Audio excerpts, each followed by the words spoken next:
गीता को वास्तव में किसने लिखा? देवियों और सज्जनों, सत्य और ज्ञान के खोजियों, आज हम प्रवेश कर रहे हैं एक ऐसे रहस्य में जो युगों से अनसुलझा है। ईश्वर का गीत, एक अमर ग्रंथ, एक ऐसा शाश्वत प्रकाश जो पीढ़ियों से अज्ञान के अंधकार को चीरता आया है। लेकिन ठहरिए, स्वयं से पूछिए, आखिर इस दिव्य ग्रंथ को लिखा किसने था? ये अमर वाणी आई कहां से? इस ग्रंथ की आत्मा में है एक संवाद, 7 श्लोकों का गूढ़ वार्तालाप, योद्धा अर्जुन और भगवान श्री कृष्ण के बीच युद्ध भूमि कुरुक्षेत्र पर। जब अर्जुन धर्म संकट में डगमगाता है, तभी कृष्ण प्रकट होते हैं और संसार को देते हैं ज्ञान का सार, धर्म, कर्म, योग, वो सत्य जो आत्मा को झकझोर देते हैं। पर आइए और गहराई में उतरते हैं। भगवद गीता की उत्पत्ति, एक महाग्रंथ के भीतर छिपा रत्न। गीता कोई अलग ग्रंथ नहीं है, ये तो महाभारत रूपी महासागर में छिपा एक अमूल्य मोती है। और इस महाकाव्य को रचने वाले कौन थे? ऋषि व्यास, जिन्हें वेदव्यास भी कहा जाता है। उन्होंने ही वेदों को संकलित किया, पुराणों की रचना की और महाभारत जैसा दिव्य महाग्रंथ दिया। महाभारत एक ऐसा महाकाव्य जिसमें 1 लाख से भी अधिक श्लोक हैं, इतिहास, पौराणिकता, नीति और दर्शन का अनोखा संगम। और इसी में छिपा है भगवद गीता, एक ऐसा ग्रंथ जो धर्म और जीवन के सबसे गहरे प्रश्नों का उत्तर देता है। लेखक कौन? व्यास या कृष्ण? हाँ, महाभारत को लिखने का श्रेय व्यास को जाता है, परंतु गीता की वाणी वह श्री कृष्ण की है। यह एक दिव्य संवाद है, जहाँ कृष्ण है परम चेतना के प्रतीक और अर्जुन है संघर्षरत मानवता के प्रतिनिधि। तो क्या गीता को लिखा व्यास ने या फिर गाया कृष्ण ने? संभवतः दोनों ने। वाणी से लेखनी तक, मौखिक परंपरा की विरासत। जब ये ग्रंथ जन्मे, तब लेखनी नहीं थी, स्मृति थी, वाणी थी। वेदों की ही तरह गीता भी पहले कंठ से कंठ तक यात्रा करती रही। ऋषियों ने, गुरुओं ने इसे पीढ़ी दर पीढ़ी सुनाया, इसकी छवि बदली, निखरी और अंततः इसे लिपिबद्ध किया गया। इसलिए जो गीता आज हम पढ़ते हैं, वह केवल एक किताब नहीं है, वह है एक जीवित आत्मा, ईश्वर और मनुष्य के बीच चल रही शाश्वत वार्ता।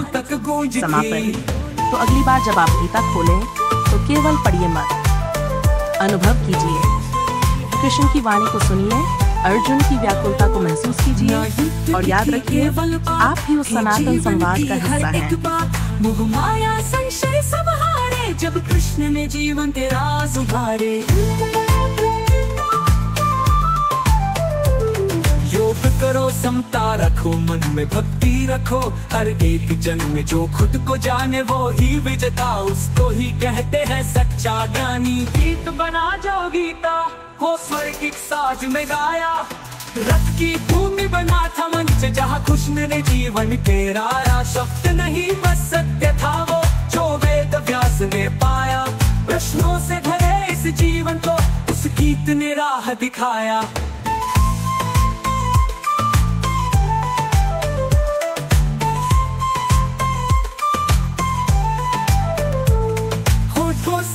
हृदय से निकली वो अमर वाणी जो काल को झुकी। लेखन में नाम भले व्यास का हो, पर रचयिता हर युग में कृष्ण ही तो। तू योद्धा है, तू साधक है हर क्षण का, तू चालक है, गीता तुझ में, गीता मुझ में, हर आत्मा में उसका गीत रहता। गीत बना जो गीता वो चेतना का दीपक था, जिसने तमस मिटा जीवन से हर मन को उजियारा दिया। लेखन एक माध्यम था, पर गूंज थी ब्रह्म की वाणी, हर युग में वो बोलेगा जब मन में होगा संशय भारी।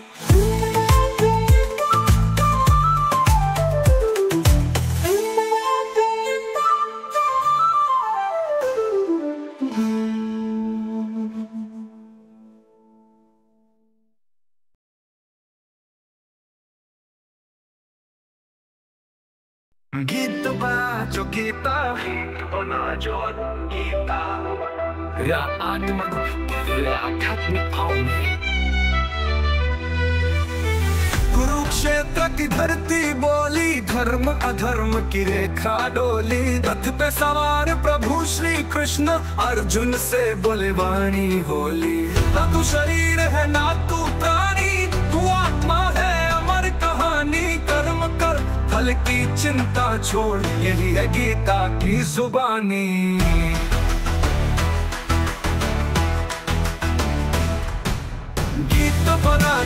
गीता वो प्रभु की बंसी से निकला। शब्द नहीं बस ज्ञान था वो जो अर्जुन के मन पिघला। वेद व्यास ने कलम उठाई पर वाणी तो कान्हा की थी। शाश्वत सत्य की वो वाणी युगों युगों तक गूंजी थी।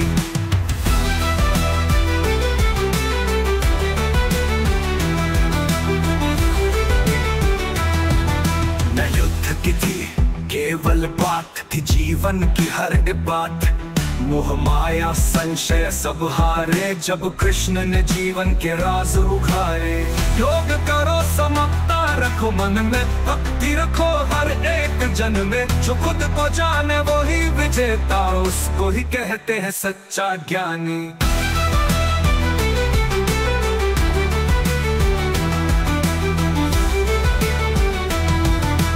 गीत बना जो गीता वो स्वर्गिक साज में गाया।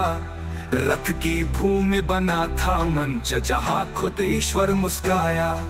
शब्द नहीं बस सत्य था वो जो वेद व्यास ने पाया।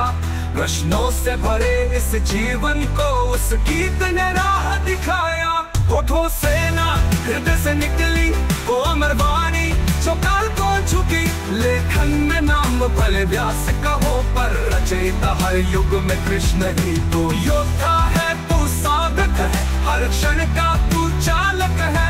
गीता तुझ में गीता मुझ में हर आत्मा में उसका गीत बहता। वृद्ध बना जो गीता वो चेतना का दीपक था।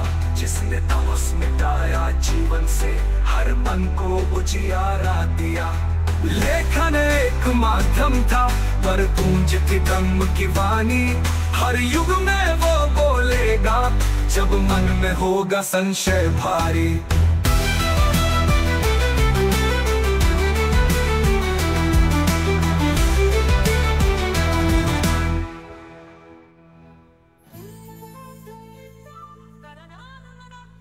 धार्मिक भाषण, सच्ची निष्ठा का मार्गदर्शन, भगवद गीता, अध्याय 3, श्लोक वंदना। सबसे पहले मैं भगवान श्री कृष्ण के चरणों में वंदन करता हूँ और आप सभी श्रद्धालुजनों का इस दिव्य संगोष्ठी में हार्दिक स्वागत करता हूँ।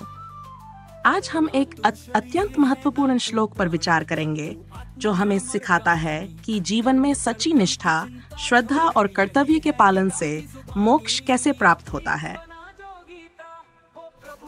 ये में मतमिदन नित्यमनुतिष्ठन्ति मानवा श्रद्धावंतो अनसूयन्तो मुचन्ते तेपि कर्म भी।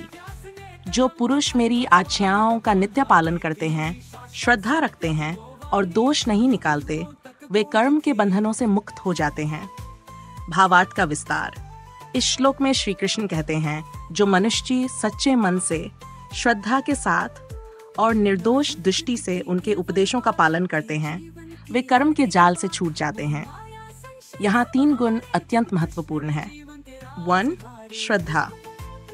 श्रद्धा का अर्थ है भगवान पर अटूट विश्वास। जब हम श्री कृष्ण की वाणी को न केवल सुनते हैं बल्कि उसे अपने जीवन में अपनाते हैं, वही है सच्ची श्रद्धा। आज के युग में जब हर कोई अपने स्वार्थ में डूबा हुआ है, तब भगवान कहते हैं जो मेरी बातों को नित्य पालन करता है वह संसार के बंधनों से छूट जाता है। 2. अनसूया भाव। अनसूया का अर्थ है बिना दोष निकाले स्वीकार करना। जब हम गीता के उपदेशों पर तर्क नहीं करते, उन्हें कटघरे में नहीं खड़ा करते, बल्कि उन्हें प्रेम पूर्वक स्वीकार करते हैं, तभी हमारी आत्मा शुद्ध होती है। आजकल हम अक्सर पूछते हैं ये नियम क्यों माने, ये उपदेश आज के जमाने में कैसे चलेंगे। यही विरोध भाव हमें मोक्ष से दूर करता है। निष्ठा। सच्ची निष्ठा का अर्थ है मन, वचन और कर्म से ईश्वर के मार्ग पर चलना। धर्म को केवल पढ़ना नहीं, उसे जीना है। श्री कृष्ण कहते हैं जो मेरे मत को अपने जीवन में लागू करता है वही कर्म के बंधन से मुक्त होता है। आज के युग में इसका प्रयोग कैसे करें? सुबह उठकर गीता का पाठ करें। दिन की शुरुआत ईश्वर से करें। हर कार्य को भगवान अर्पण समझकर करें, चाहे वह छोटा हो या बड़ा। आलोचना से बचें।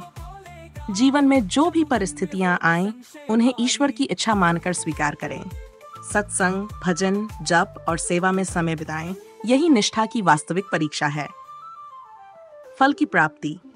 जो इस मार्ग पर चलता है उसे न केवल आध्यात्मिक शांति मिलती है बल्कि कर्मों से मुक्ति भी मिलती है। वह जीवन में चाहे किसी भी स्थिति में क्यों न हो, वह आत्मा से मुक्त ईश्वर से जुड़ा होता है। समापन विचार। प्रिय भाइयों और बहनों, श्री कृष्ण हमें यह संदेश दे रहे हैं, मुझ पर श्रद्धा रखो, मेरे मार्ग पर चलो और निष्काम भाव से कर्म करो, फिर न तुम्हें भय रहेगा न बंधन। आइए हम सभी प्रण करें कि हम इस श्लोक को न केवल याद करेंगे बल्कि जीवन में अपनाएंगे। हरि ओम तत्सत। यदि आप इसे YouTube वीडियो के रूप में प्रस्तुत करना चाहते हैं तो बताइए, मैं आपको वीडियो का परिचय